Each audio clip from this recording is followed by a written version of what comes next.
وَلَقَدْ أَنزَلْنَا إِلَيْكَ آيَاتٍ بَيِّنَاتٍ وَمَا يَكْفُرُ بِهَا إِلَّا الْفَاسِقُونَ أَوَكُلَّمَا عَاهَدُوا عَهْدًا نَبَذَهُ فَرِيقٌ مِّنْهُمْ بَلْ أَكْثَرُهُمْ لَا يُؤْمِنُونَ وَلَمَّا جَاءَهُمْ رَسُولٌ مِّنْ عِندِ اللَّهِ مُصَدِّقٌ لِّمَا مَعَهُمْ نَبَذَ فَرِيقٌ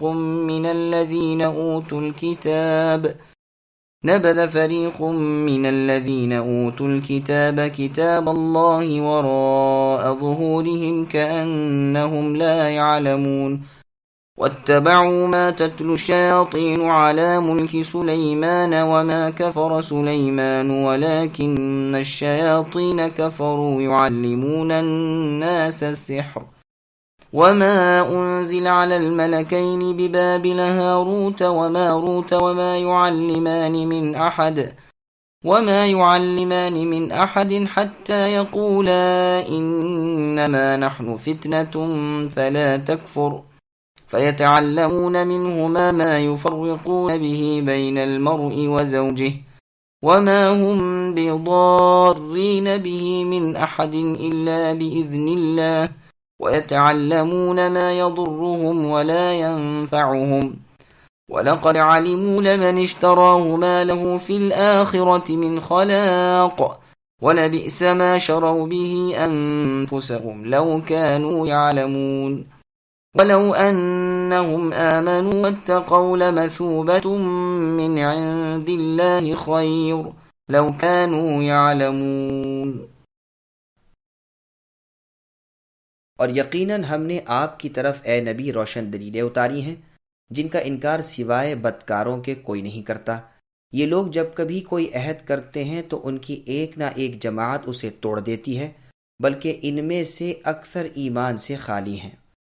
جب کبھی ان کے پاس اللہ کا کوئی رسول ان کی کتاب کی تصدیق کرنے والا آیا، ان اہل کتاب کے ایک فرقے نے اللہ کی کتاب کو اس طرح پیٹھ پیچھے ڈال دیا گویا جانتے ہی نہ تھے، اور اس چیز کے پیچھے لگ گئے جسے شیاطین سلیمان علیہ السلام کی حکومت میں پڑھتے تھے۔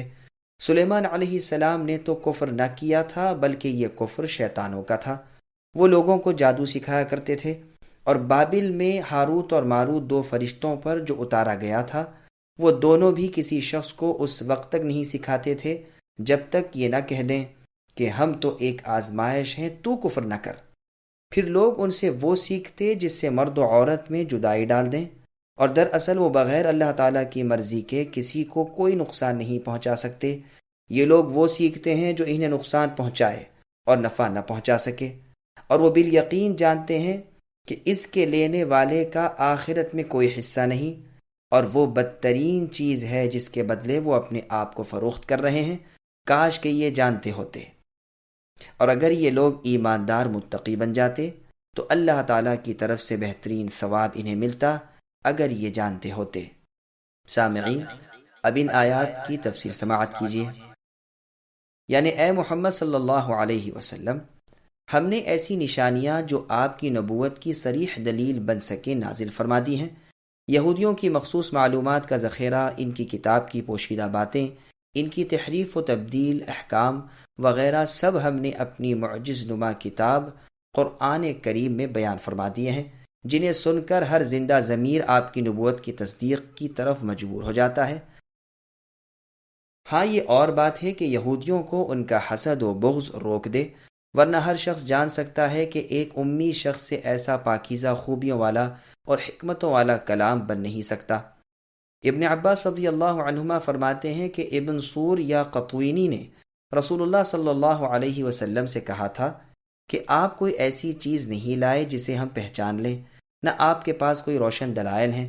اس پر یہ آیت نازل ہوئی کیونکہ یہودیوں نے اس بات سے انکار کر دیا تھا کہ ہم سے پیغمبر آخر الزماں محمد صلی اللہ علیہ وسلم کی بابت کوئی عہد لیا گیا ہو۔ اس پر اللہ تعالیٰ فرماتے ہیں کہ یہ تو ان کی عادت ہی ہے کہ عہد کیا اور توڑا، بلکہ ان کی اکثریت تو ایمان سے بالکل خالی ہے۔ نبذہ کے معنی پھینک دینا ہے، چونکہ ان یہودیوں نے کتاب اللہ کو، عہد باری تعالیٰ کو اس طرح چھوڑ رکھا تھا گویا پھینک دیا تھا، اس لیے ان کی مذمت میں یہی لفظ لایا گیا۔ دوسری جگہ صاف بیان ہے کہ ان کی کتابوں میں رسول اللہ صلی اللہ علیہ وسلم کا ذکر موجود تھا۔ فرمایا یجدونہ مکتوبا عندہم فی التوراۃ والانجیل، یعنی یہ لوگ تورات انجیل میں رسول اللہ کا ذکر موجود پاتے ہیں۔ یہاں بھی فرمایا ہے کہ جب ان کی کتاب کی تصدیق کرنے والا ہمارا پیغمبر ان کے پاس آیا تو ان کے ایک فریق نے اللہ کی کتاب سے بے پرواہی کر کے اس طرح اسے چھوڑ دیا گویا کوئی علم ہی نہیں، بلکہ جادو کے پیچھے پڑ گئے اور خود رسول اللہ پر جادو کیا، جس کی اطلاع رسول اللہ کو اللہ تعالیٰ نے دی اور اس کا اثر زائل ہوا اور رسول اللہ کو شفا ملی۔ تورات سے تو رسول اللہ کا مقابلہ کر نہیں سکتے تھے، اس لیے کہ وہ تو اس کی تصدیق کرنے والی تھی، تو اسے چھوڑ کر دوسری کتابیں لے لیں، ان کے پیچھے لگ گئے اور اللہ کی کتاب کو اس طرح چھوڑ دیا کہ گویا کبھی جانتے ہی نہ تھے۔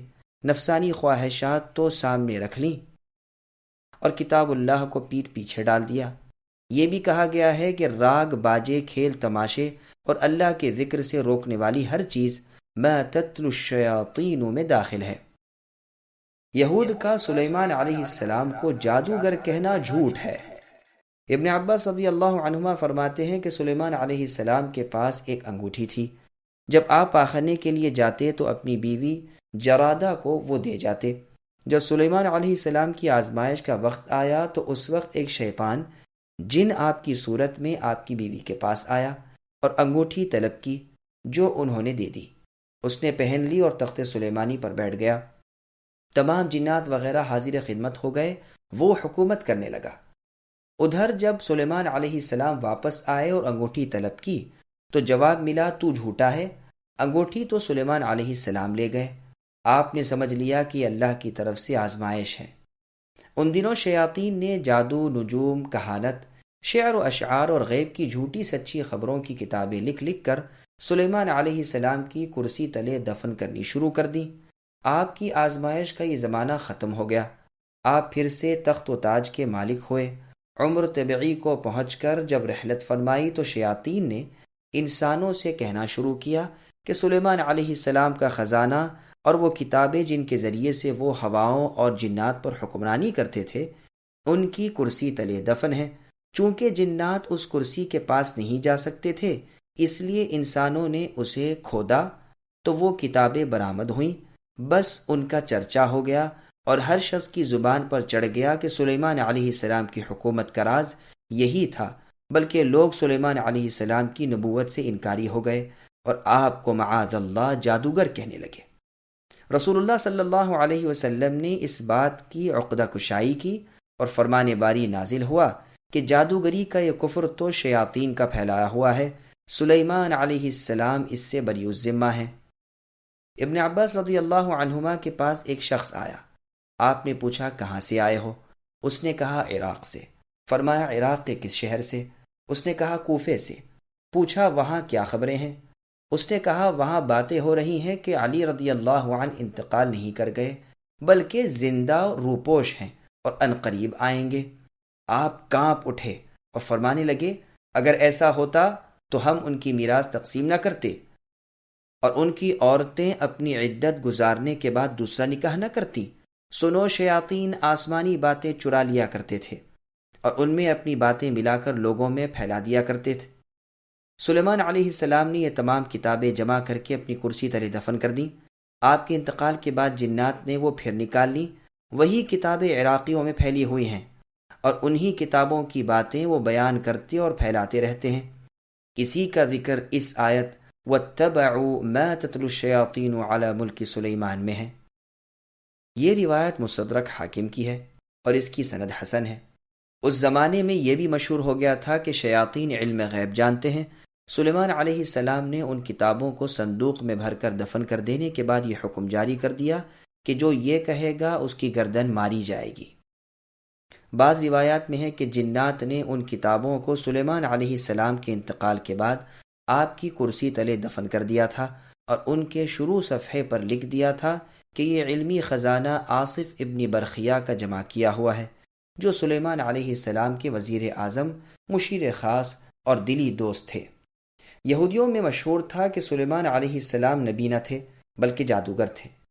اس بنا پر یہ آیتیں نازل ہوئیں اور اللہ تعالیٰ کے سچے نبی نے ایک سچے نبی کی برات کا اعلان کیا اور یہودیوں کے اس عقیدے کو باطل قرار دیا۔